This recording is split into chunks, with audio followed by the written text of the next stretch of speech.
si Hansel at si Gretel. Parehong mabait na mga anak sina Hansel at Gretel. Ito ang dahilan kaya mahal na mahal sila ng amang mangangahoy. Ang problema nila ay ang madrastang ubod ng lupit. Sa hirap ng buhay ay naisip ng babae, iwan na natin sila sa gubat. Hindi ko magagawa. Kakainin ng mababangis na hayop ang mga anak ko. Tanggi ng mangangahoy. Pag hindi ka sumunod sa akin, mamamatay tayo sa gutom. Alam mo namang tagsalat ngayon at walang magagawa laban dun. Hindi tumigil sa pangungulit ang babae hanggang pumayag ang asawa. Narinig ni na Hansel at Gretel ang lahat.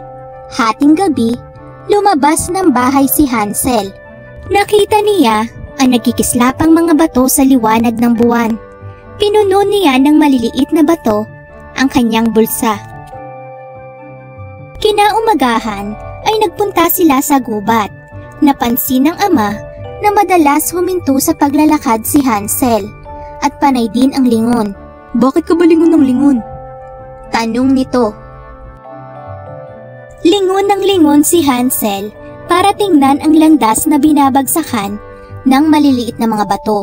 Nang marating nila ang gitna ng gubat, ay inutusang gumawa ng siga ang magkapatid. Sinindihan ng ama ang siga. Dito kayo. Papasok kami sa loob ng gubat. Babalikan namin kayo.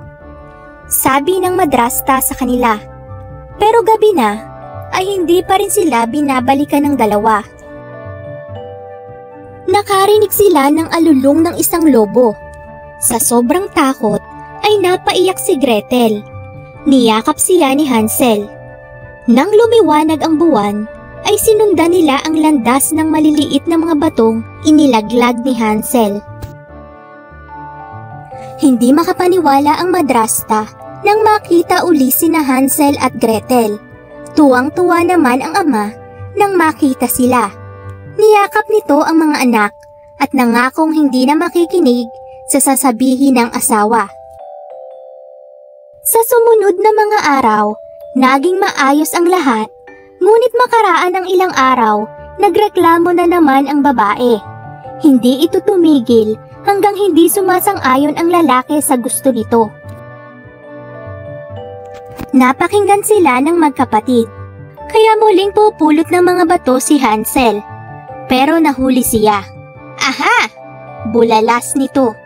At saan mo gagamitin ang mga batong iyan? Pinag-usisaan ng madrasta ang dalawang bata. Kinabukasan, panay ang hinto ni Hansel habang inilalaglag ang mga mumog ng tinapay sa lupa. Nang nasa pusod na sila ng gubat, ay sinabi ng babae, "Dito lang kayo. Babalikan namin kayo pag nakapangahoy kami." Wika ng babae. Hinintay nilang lumiwanag ang buwan para sundan ang mugmog ng tinapay, ngunit kinain na ito ng mga ibon. Anong gagawin natin ngayon? Tanong ni Gretel. Naglakad sila ng naglakad, pero lalo silang naligaw. Nawawala na sila ng pag-asa nang magulat sila sa nakita. Isa iyong bahay na gawa sa cake at tsokolate na nasa kalagitnaan ng gubat. Tinakbo ni na Hansel at Gretel ang bahay. Kumain sila hanggang sa mabusog. Nagulat sila nang biglang lumabas ang isang matandang babae. Nagkatinginan ang magkapatid. Nakadama sila ng takot. Tumakbo sila palabas pero inabutan sila ng matanda. Ang babae ay mangkukulam. Ginawa niya ang bahay para mabitag ang mga bata. Pinatataba niya ang mga ito bago kainin. Pero malabo ang mga mata niya kahit matalas ang kanyang pangamoy. Ang sabi ng mangkukulam ay patatabain nito si Hansel sa kakakainin. Binigyan nito si Hansel ng pinakamasasarap na pagkain. Wala namang magawa si Gretel maliban sa umiyak. Isang maliit na butong manok na napulot sa loob ng kulungan ang laging ipinasasalat ni Hansel sa babae. Nainip ito sa pagtaba ni Hansel, kaya inutusan si Gretel. Punuin mo ng tubig ang malaking kawa at gatungan, wika ng mangkukulam.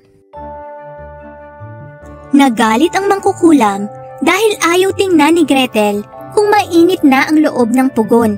Ang dali-dali lang, ipapakita ko sa iyo. Nang ipasok ng babae ang ulo sa loob ng pugon, bigla itong tinulak ni Gretel. Pinakawalan ni Gretel si Hansel. Nilibot nila ang buong bahay at nakatagpo sila ng mga hiyas. Pinuno nila nito ang mga bulsa. Naglakad sila ng naglakad. Isang mangangahoy ang nagturo ng landas pauwi sa bahay nila. Malungkot ang mangangahoy dahil sa pagsunod sa kapritso ng asawa. Ngayong patay na ang babae, lalo siyang nagsisi. Kaya nang makita niya sina Hansel at Gretel ay tuwang-tuwa siya. Ipinakita ni na Hansel at Gretel ang mga hiyas sa lalaki. Mayaman na tayo, ama, sabi ni Gretel. Mula ng araw na iyon, hindi na sila nakaranas ng gutom. At dahil sama-sama, ay naging maligaya sila. Thank you for watching. Please subscribe.